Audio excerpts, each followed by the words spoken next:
Today we're in John's Gospel from chapter 12, verse 37, through chapter 13, verse 17. So we move through this passage, which includes really one of the best summaries of Jesus' ministry and teaching in John's Gospel, which is the end of chapter 12, verses 44 through 50, because then in chapter 13 we begin with the Passover and the Last Supper, the foot washing, those sorts of things. Although it's interesting that we call it the Last Supper because the focus in John is more on the foot washing.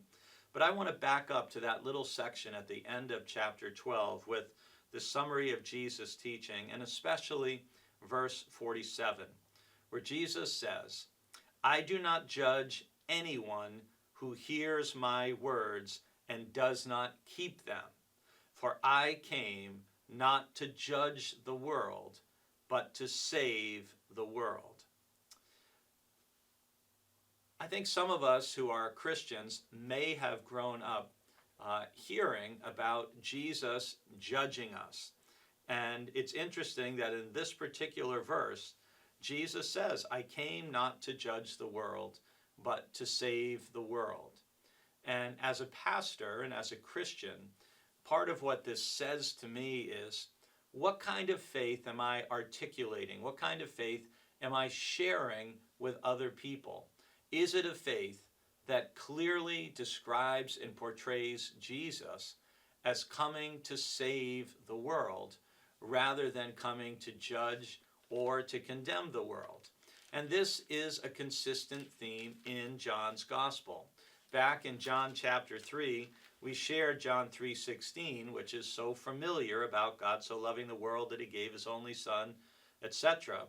But the very next verse in John 3:17 is, "Indeed, God did not send the Son into the world to condemn the world, but in order that the world might be saved through him." So this theme that God sends Jesus not to condemn or to judge, but to save the world, is a consistent underlying thread or theme throughout John's Gospel. And Jesus goes on to say in chapter 12 that the one who rejects me and does not receive my word has a judge. On the last day, the word that I have spoken will serve as judge. For I have not spoken on my own, but the Father who sent me has himself given me a commandment about what to say and what to speak. And I know that his commandment is eternal life. What I have spoken, therefore, I speak just as the Father has told me. So, as you go about this day, give thanks that God sent Jesus not to judge, but to save the world.